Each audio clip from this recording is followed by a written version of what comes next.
চলো তোমাদের একটা প্যান্ডেলের ঝলক দেখাই। এখানে 20-25টার মতো ঠাকুর দেখেছিলাম সকাল মানে সন্ধ্যে থেকে পরের দিন সকাল অবধি। তো প্রত্যেকটাই এই রকম লেভেলের, মানে সবই বিগ বাজেটের পুজো, থিমের পুজো এবং অসাধারণ কলকাতা স্টাইল। দারুণ লাগছিল। মালদার বাইরে বড় পুজো বলতে কলকাতায় আমি দেখেছি। আর এই বছর দেখলাম জগদ্ধাত্রী পুজো কৃষ্ণনগরের, এটাও কোনো অংশে কম যায় না। এক্সে বার্কার সব এক একটা প্যান্ডেল। আমি জাস্ট তোমাদের কাছে একটাই তুলে ধরলাম, এই হচ্ছে মায়ের রূপ। প্রত্যেকটা মানে প্রতিমার সাজ বলো অসাধারণ।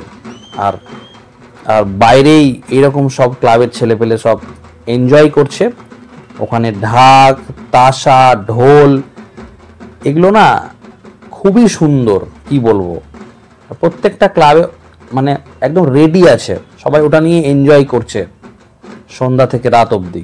যত রাত বাড়বে কৃষ্ণনগরের পুজোতে একটা মাহাত্ম্য আছে, যত রাত বাড়তে থাকলো দেখলাম তার মাহাত্ম্য বাড়তে থাকলো, ভিড় বাড়তে থাকলো, মানুষের মধ্যে এক্সাইটমেন্ট বাড়তে থাকলো।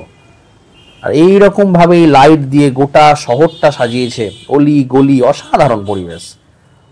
মানে দুর্গাপূজার পর কেউ যদি আবার দুর্গাপূজার মধ্যে কিছু দেখতে চাও, কৃষ্ণনগর চলে যাও, অসাধারণ।